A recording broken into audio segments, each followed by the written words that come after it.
Assalamualaikum warahmatullahi wabarakatuh. Di sini saya akan menjelaskan tentang analisis pemanis makanan. Ini diajukan untuk memenuhi salah satu tugas mata kuliah AKBM dengan dosen pengampu yaitu Dr. Ruswanto MSI. Di sini saya sendiri Mentari Kiki Nur Zakia dengan NIM 3118165 program studi S1 Farmasi Stikes Bakti Tunas Husada Kota Tasikmalaya.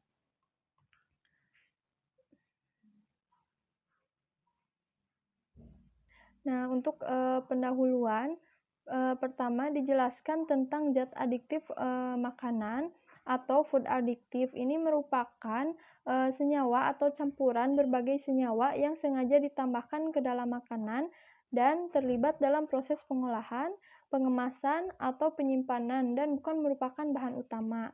Nah, berdasarkan fungsinya, jenis zat adiktif yang boleh digunakan untuk makanan digolongkan menjadi 8, yaitu pemberi aroma, penyedap rasa, pengembang, pemutih, pematang tepung, zat pemucat, zat pengasam, antioksidan, pengawet, termasuk pemanis dan pewarna. Nah, untuk pemanis ini merupakan bahan yang ditambahkan pada makanan dan minuman untuk memberikan rasa manis atau dapat membantu mempertajam penerimaan terhadap rasa manis pada makanan dan minuman. Nah, fungsi dari bahan pemanis antara lain meningkatkan cita rasa aroma, memperbaiki sifat-sifat fisik sebagai pengawet, memperbaiki sifat-sifat kimia, sekaligus sebagai sumber kalori bagi tubuh. Pemanis ini terbagi menjadi dua jenis, yaitu ada pemanis alami dan pemanis buatan atau bisa disebut sebagai pemanis sintesis. Nah, pemanis alami ini merupakan pemanis yang terbuat dari tumbuh dan hasil hewan. Contoh dari pemanis alami antara lain ada sukrosa, glukosa, dan fruktosa. Nah, sedangkan glukosa dan sukrosa dapat diperoleh baik dalam bentuk gula pasir, gula jawa, atau gula kelapa. Dan pada fruktosa ini dapat ditemukan di tanaman, pada madu, pohon buah, bunga, beri, dan sayuran. Nah, untuk pengertian lain, pemanis ini merupakan senyawa kimia yang sering ditambahkan dan digunakan untuk keperluan produk, olahan pangan, industri, serta minuman dan makanan kesehatan. Pemanis ini berfungsi untuk meningkatkan cita rasa dan aroma, memperbaiki sifat-sifat fisik sebagai pengawet, memperbaiki sifat-sifat kimia, sekaligus merupakan sumber kalori bagi tubuh, mengembangkan jenis minuman dan makanan dengan jumlah kalori terkontrol. Nah, untuk mengkontrol program pemeliharaan dan penurunan berat badan, mengurangi kerusakan gigi, dan sebagai bahan substitusi pemanis utama.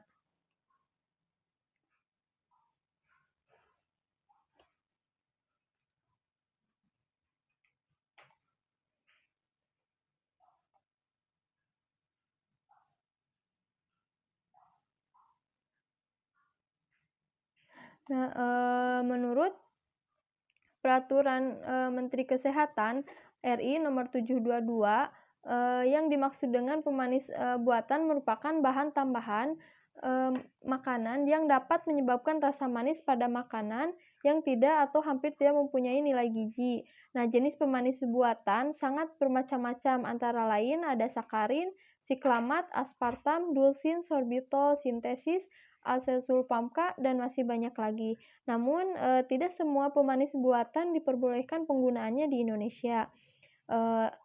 Untuk bahan pemanis sintesis atau buatan yang diperbolehkan dalam batas aman penggunaan menurut Permenkes nomor 722 ini adalah sakarin dengan dosis 80 sampai 5.000 mg per kilogram produk, siklamat 100 sampai 2.000 mg kilogram produk, aspartam 500 sampai 5.500 mg per kilogram produk, dan sorbitol 500 sampai 200.000 mg per kilogram produk.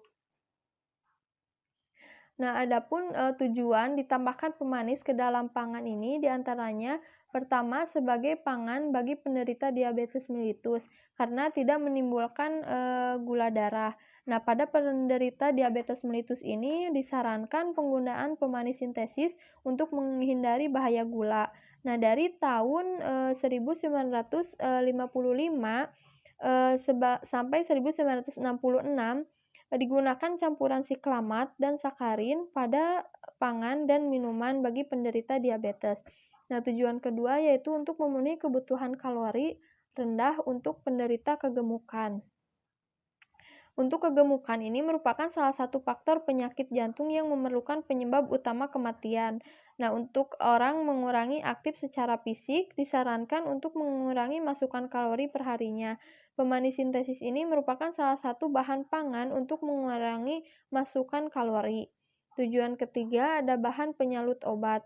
Untuk bahan penyalut obat, ini ada beberapa obat mempunyai rasa tidak menyenangkan. Oleh karena itu, untuk menutupi rasa yang tidak enak dari obat tersebut, biasanya dibuat tablet yang bersalut. Pemanis lebih sering digunakan untuk menyalut obat karena umumnya bersifat higroskopik dan tidak menggumpal. Nah, untuk selanjutnya tujuannya itu untuk menghindari kerusakan pada gigi. Nah, pada pangan seperti permen yang lebih sering ditambahkan pemanis sintesis karena bahan permen ini mempunyai rasa manis yang lebih tinggi dari gula. Nah, pemakaian dalam jumlah sedikit saja menimbulkan rasa manis yang diperlukan sehingga tidak merusak gigi. Untuk selanjutnya, eh, pada industri pangan, minuman termasuk industri rokok, pemanis sintesis yang dipergunakan dengan tujuan untuk menekan biaya produksi karena pemanis sintesis ini selain mempunyai tingkat rasa manis yang lebih tinggi, juga harganya relatif murah dibandingkan dengan gula yang diproduksi di alam. Untuk selanjutnya, zat pemanis ini terbagi menjadi dua, yaitu ada zat pemanis alami, yaitu hasil proses ekstraksi atau isolasi tanaman. Contohnya ada sukrosa, sorbitol, manitol. Ini termasuk ke dalam golongan nutritif atau pemanis yang menghasilkan kalori yang tinggi. Yang kedua ada sintesis, yaitu buatan. Contohnya ada siklamat, aspartam, dan sakarin. Termasuk ke dalam golongan non-nutritif karena tidak karena tidak berkalori atau mempunyai kalori yang rendah. Nah, untuk zat pemanis di sini, zat pemanis alami ada xilitol dan sorbitol. Untuk xilitol ini diisolasi dari buah dan sayuran seperti stroberi, wortel, bayam, selada, dan bunga kol. Nah, ini kemanisannya yaitu 0,8 sampai 12 kali sukrosa. Nilai kalorinya yaitu 2,4 kalori per gram. Untuk sorbitol ini diisolasi dari apel, pir, dan persik. Untuk kemanisannya yaitu 0,5 sampai 0,7 kali sukrosa. Nilai kalorinya yaitu 2,6 kalori per gram. Nah, untuk zat pemanis sintetik di sini yaitu contohnya ada sakarin. Nah, sakarin merupakan CH atau Na-sakarin merupakan pemanis buatan yang paling lama ditemukan oleh John Hopkins pada tahun 1879. Sakarin ini merupakan senyawa benzosulfimida atau O-sulfibenzimida dengan rumus molekul C7H5NO3S. Ini mempunyai daya kemanisan kurang lebih 300 kali kemanisan gula. Nah, sakarin tidak mengandung kalori. Dalam tubuh sakarin diserap secara perlahan, tidak dimetabolisme dan segera dikeluarkan lewat air seni. Nah, pada tahun 1977, pemberian sakarin pada hewan percobaan meningkatkan resiko tumor kandung kemih pada anak tikus jika induknya diberi sakarin ketika mengandung. Atau dapat disimpulkan bahwa sakarin ini ditemukan oleh Konstantin Pehol pada tahun 1878 untuk dilarang penggunaannya pada tahun 1970-an karena dapat menimbulkan kanker pada tikus. Lalu diizinkan kembali tahun 2001 oleh FDA dengan dosis 50 mg per kilogram berat badan. Nah, untuk zat pemanis sintetik selanjutnya ada aspartam. Nah, aspartam ini ditemukan pada tahun 1965 secara kebetulan oleh James Coulter. Aspartam adalah senyawa metil ester dipeptida yaitu L-penilalanin meter ester mempunyai daya kemanisan kurang lebih 200 kali kemanisan gula. Nah, aspartam ini merupakan pemanis sintetis non-karbohidrat, merupakan bentuk metil ester dari dipeptida atau asam aspartat dan fenilalamin. Dijual dengan nama dagang komersial seperti Equal, NutraSweet, dan Canderel. Tidak boleh digunakan oleh penderita PKU karena metabolisme aspartam meningkatkan kadar fenilalamin dalam darah. Atau secara garis besar, aspartam ini ditemukan oleh James Coulter pada tahun 1965 dan disahkan oleh FDA pada tahun 1974 dengan dosis 50 mg per kilogram berat badan. Untuk selanjutnya, zat pemanis sintetik ada siklamat. Siklamat ini pertama kali ditemukan pada tahun 1939 dan diperbolehkan untuk digunakan ke dalam makanan di USA pada tahun 1950. Nah, dilanjutkan dengan pengujian dalam keasaman untuk senyawa yang muncul ditemukan pada tahun 1967 bahwa siklamat dapat merubah usus ke sikloheksilamin, di mana dapat menimbulkan karsinogenik. Rupanya hanya beberapa individu yang memiliki kemampuan untuk merubah siklamat ke sikloheksilamin. Nah, hasil penelitian bahwa tikus yang diberikan siklamat dan sakarin dapat menimbulkan kanker kantong kemih. Nah, hasil metabolisme siklamat yaitu sikloheksiamin bersifat karsinogenik. Nah, oleh karena itu ekskresinya melalui urin dapat merangsang pertumbuhan tumor. Nah, penelitian yang lebih baru menunjukkan bahwa siklamat dapat menyebabkan atrofi, yaitu terjadinya pengecilan testikular dan kerusakan kromosom.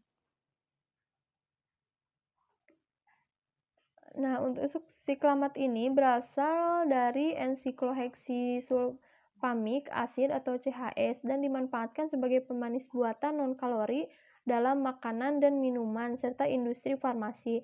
Nah, siklamat ini diproduksi dari sikloheksilamin atau diperoleh dengan pengurangan anilin oleh reaksi sulfonasi.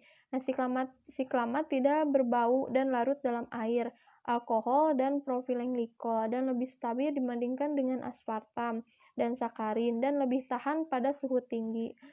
Ikatan antara atom S dan N pada siklamat merupakan ikatan amida atau amida sulfonat, sehingga di samping keasaman atom H yang terikat gugus sulfonat, atom yang terikat gugus N juga bersifat asam.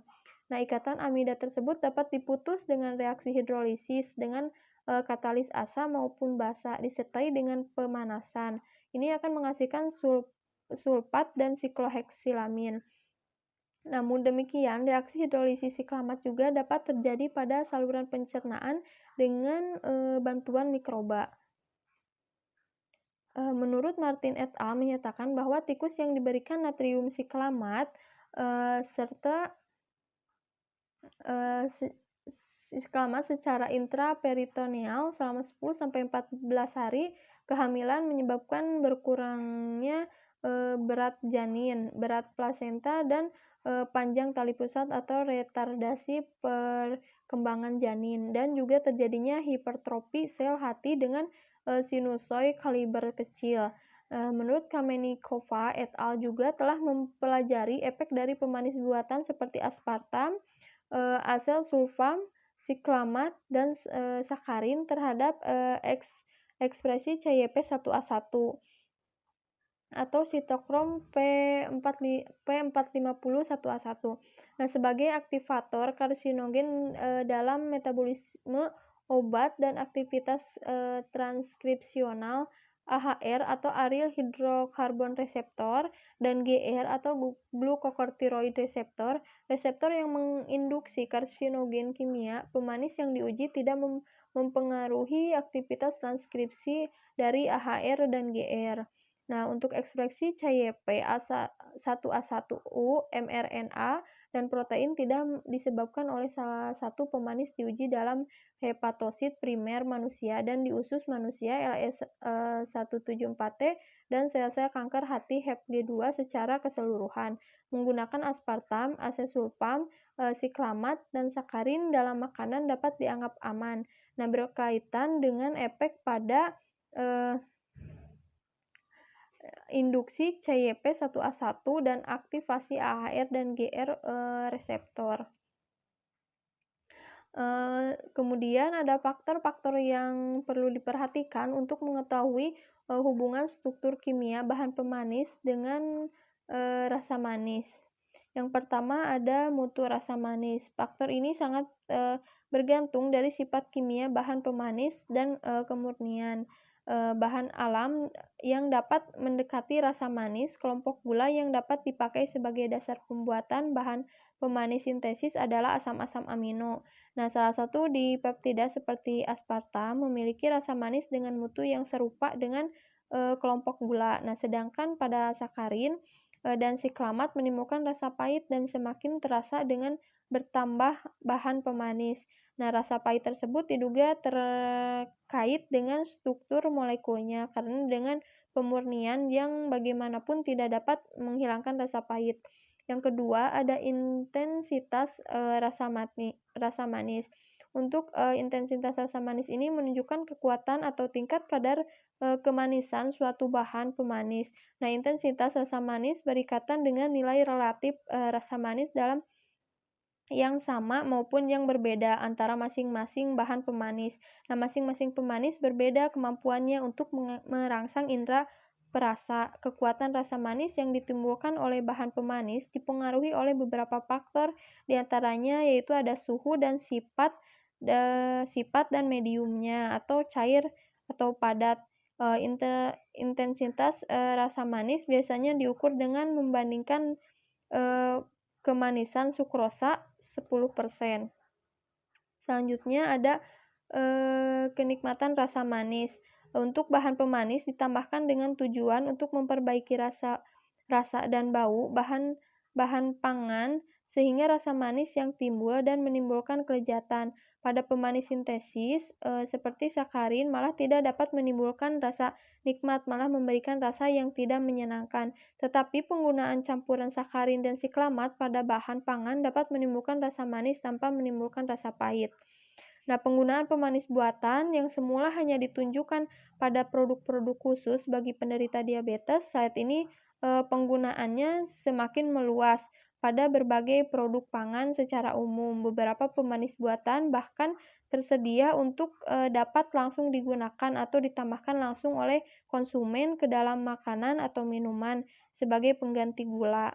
Nah, propaganda mengenai penggunaan pemanis buatan umumnya dikaitkan dengan isu-isu kesehatan seperti pengaturan berat badan, pencegahan kerusakan gigi, dan bagi penderita diabetes dinyatakan dapat mengontrol peningkatan kadar glukosa dalam darah. Namun demikian, tidak selamanya penggunaan pemanis buatan tersebut aman bagi kesehatan. Nah, ini untuk daftar pustaka.